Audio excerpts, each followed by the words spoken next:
To be a Summoner's Choice champion is honestly a really big honor, right? Because you are handpicked by Kabam to be featured and possibly, get added to the game. Now, only 3 champions have won it, but there are 10 champions that have been added from Summoner Choice pools, and we're gonna rank them from worst to best in this video. And number 10 is a champion that I feel like might not be number 10 for much longer because he got announced for a buff, and I think with his current kit, there is a ton of potential to just make him a really good character. But for now, as it stands, Gladiator, the winner of Summoner's Choice 2023, is the worst Summoner's Choice champion overall.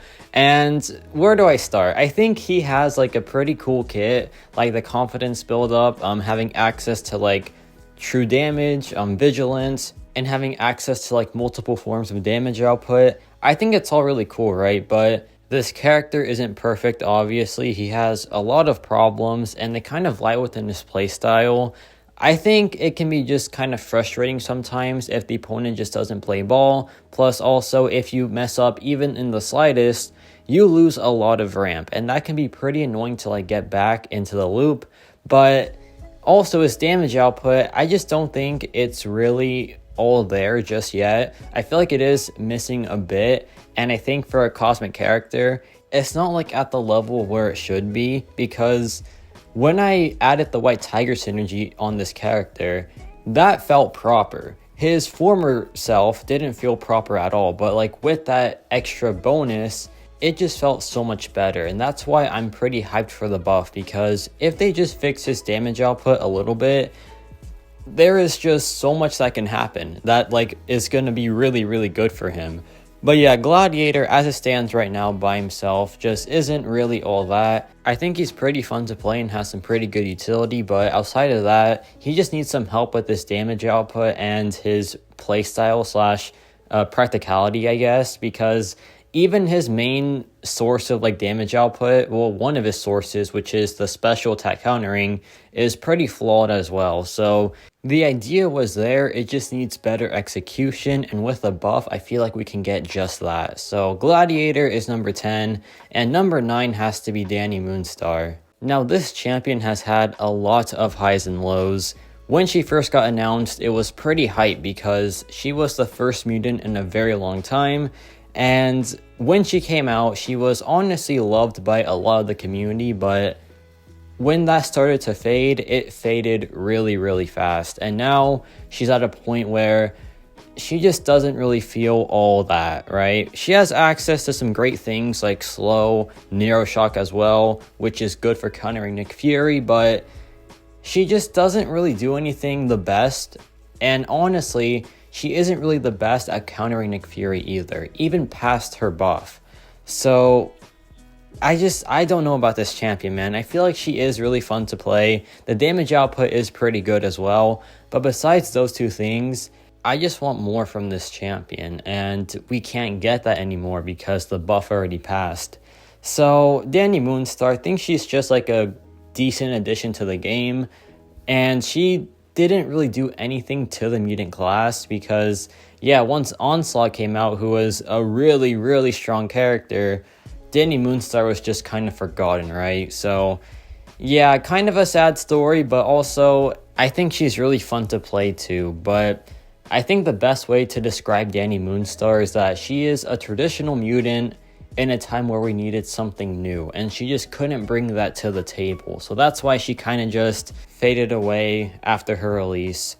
But yeah, Dani Moonstar is number 9, and number 8 is a champion that I just really, really love. And I feel like number 8 onwards is okay, these characters are pretty dang good. I think Gladiator and Dani Moonstar are fine, but the rest of these champions are pretty dang sweet. Now, number 8 is Dr. Michael Morbius. I love this champion so much. I was gonna put him at number 6 because I was so biased towards him, but I talked myself out of it, and I think number 8 might be too low as well, to be honest, but I'll just keep it here because I don't want to be too biased in this video. So, Morbius, what does he do? He has access to bleed, rupture if he's max sig, or even just decently sigged up. He has Undying as well, guaranteed crits. He just does a lot of damage output with his bleeds. He's a pretty straightforward character. Get the bleeds on the opponent, deal a lot of damage, and then you're done. So he is pretty much just a burst attacker, and he does do that really, really well. But I guess the issue with Morbius is that his utility just isn't necessarily all that. He does pretty much nothing that is common for science characters. He does have a Petrify, and he can reduce healing by a bit, but besides that, he just isn't doing all too much to help counter, like, you know, the most meta mystic characters. But I think he does have, like, great burst damage potential, and he's pretty dang fast in Battlegrounds too. So I think he is a good addition to the game. I think he is pretty rank dependent as well, so if you like Morbius, he has to be at the highest rank possible. So Ascended 6-star, Rank 2 7-star, he pretty much has to be there. But if you invest in him, he does pretty good things against most mystic characters, and even just in general really, because he is a pretty general burst damage dealer. So he has that, he has multiple ways of dealing damage with like the bleed and the rupture, and he also has the Undying passive, which can be really, really good for certain matchups, but to be honest, you don't notice it in like Battlegrounds really, so it's not that necessary in my opinion. But yeah, Morbius, number 8, pretty great champion, and I do love him so much, but I didn't want to be too biased there. And now number 7 has to go to White Tiger. So this might change in the future, obviously, because she is like really, really new. She came out literally yesterday, so yeah, this is a very rough ranking on her, but I think so far she's pretty good. I like what I see from her. She has access to like Fury, Power Steel, and Siphon. She has Nullify as well, but not for like all the buffs, just power gain and regen.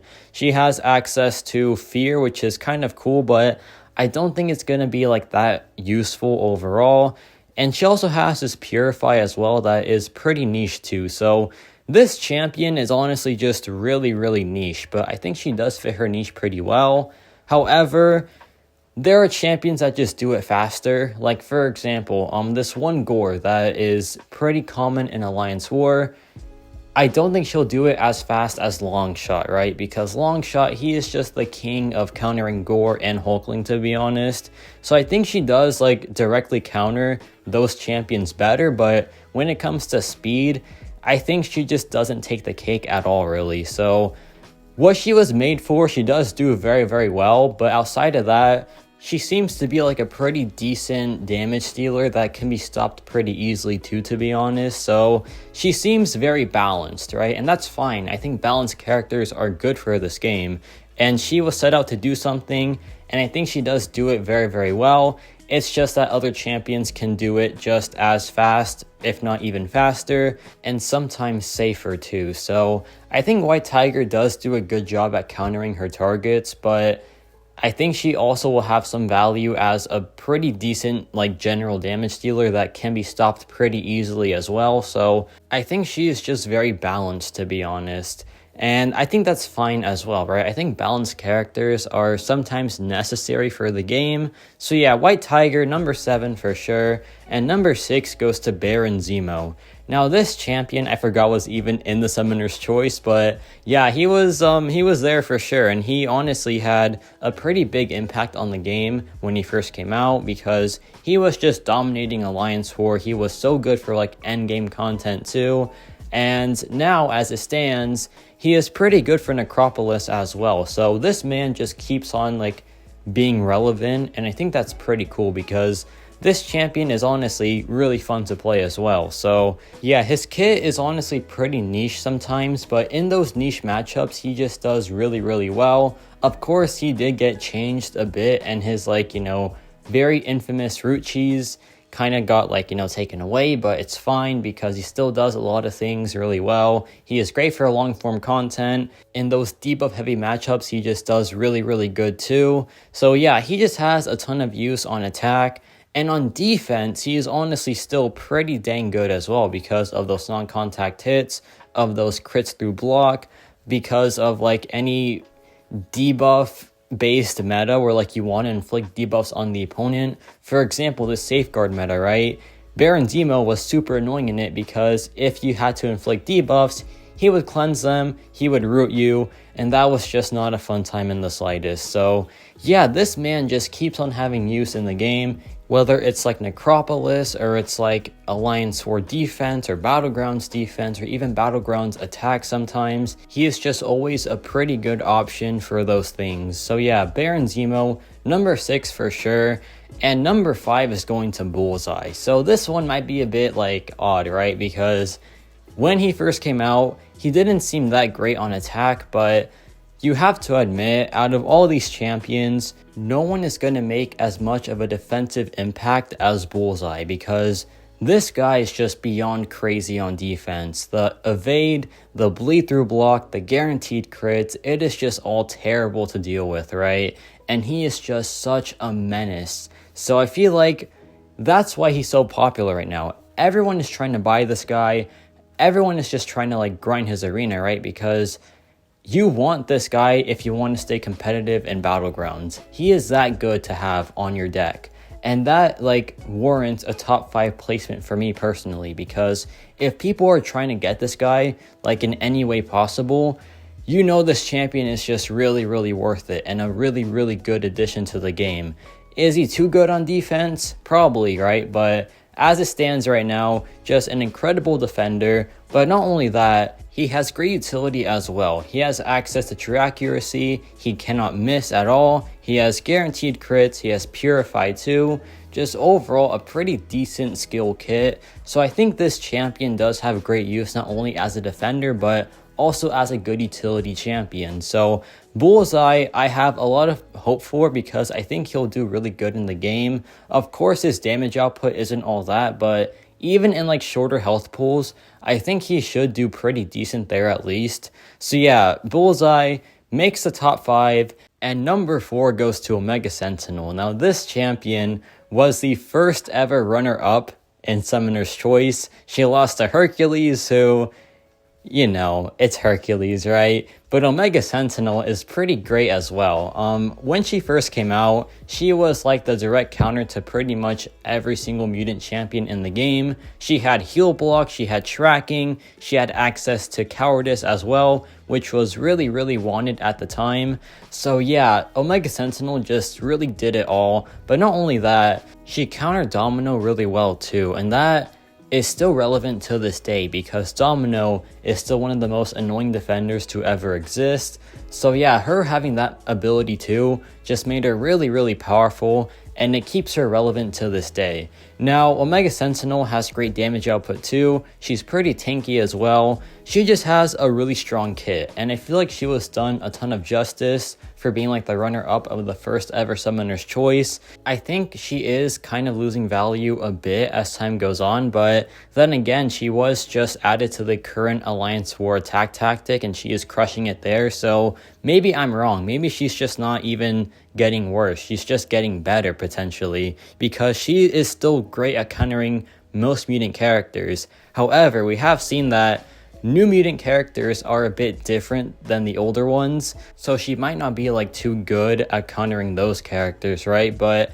as it stands right now, she is still a really great mutant counter, and she still has great damage output too, and a very strong utility kit as well. So this character was just done a ton of justice, and I want to see how she like progresses in the game going into 2024. So yeah, Omega Sentinel, number 4, and now it's time for the top 3. So number 3 goes to Quicksilver. This champion just gets hated on way too much. He is such a good character, and if you hate his playstyle, that is completely fine, right? But you have to admit, his kit is one of the strongest utility-wise, because he just does everything, I feel like. He counters miss, he counters evade and unstoppable, he has access to a very good evade and like a stronger dexterity as well. He is immune to the precision from dexterity, he has access to wither as well. This man just really does it all for a science character. He has great damage output too, that I guess is a bit RNG reliant depending on like your whiplash gain, but even besides that, it's still pretty dang decent. He's just such a strong character, and I feel like he'll always be like pretty relevant. Of course, he does have some issues, right? Like, you know, a lot of people don't like the animations, but I don't know. I don't get it because he's Quicksilver, right? Of course he's gonna have like really fast animations. I kind of expected it for sure, but some people don't like it. It's fine. I think he is still really fun to play and his animations are pretty top tier. But ignore the animations for now. His kit is just really, really well done. And I feel like for what he was made for, which is just being a really strong mystic counter, he does that insanely well. And not only that, he's great at countering other things too. Like, for example, he can stop regen, he can parry non-contact hits, he has just a really strong source of physical damage output, so he counters Safeguard too. He just does so many things, and he does it really, really well too. Is he the best at anything? Not necessarily, right? And that kind of is a problem for Quicksilver, but besides that one issue, he is just a really well done champion. So yeah, Quicksilver, number 3 for sure. Now this next one is honestly pretty odd because Kushala was a first round exit. She didn't have like that much hype towards her. She had some for sure, right? But it wasn't enough. She still got added and she is insane. She is just incredible overall. Her damage output is crazy strong. Her utility is just really good too. And what she was made to do, she just does really, really well. She's a great Maestro counter. She's good at countering like Gores, Hulklings, pretty much any champion with buffs. And this one character is why I feel like White Tiger was placed so low, because I think Kushala just does everything so reliably and just so fast as well. And I think she just has more beyond that. I think she is a better general damage dealer.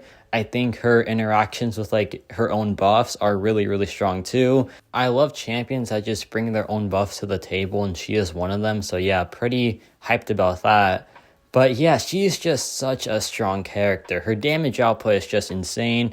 I like her utility for sure. It's pretty like buff countering heavy, but I think it still is enough to be like really good at what she does. And yeah, whether it's Soul Barb, whether it's Nullify straight up, she is just a really, really strong buff counter. And she has a lot of damage output besides that. So Kushala, I think, is number 2 easily. Already making such a big impact in the game.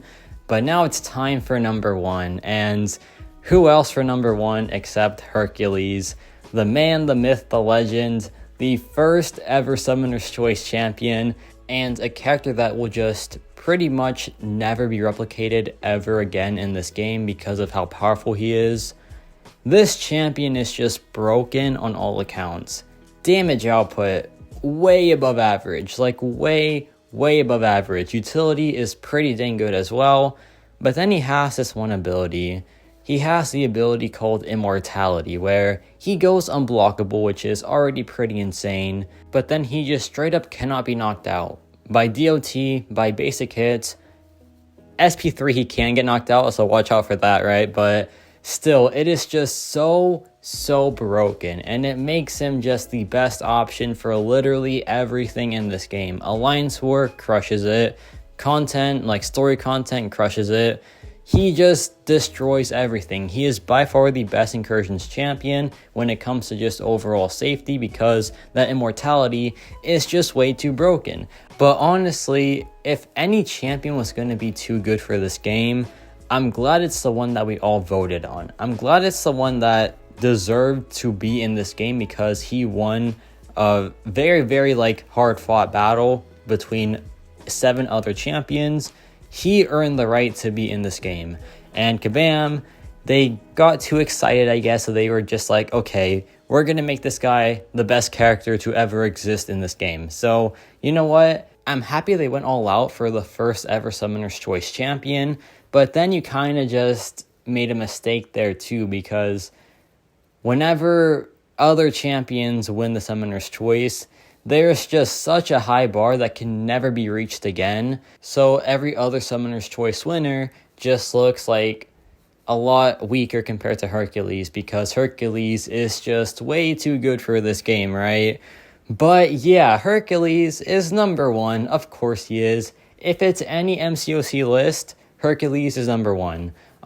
Because he just does everything, right? He is just the king of MCOC. But let me know your thoughts on this ranking. Who do you think is number 1? Who do you want to win the 2024 Summoner's Choice? And let's see how far they make it on this list. And yeah, that's about it for me.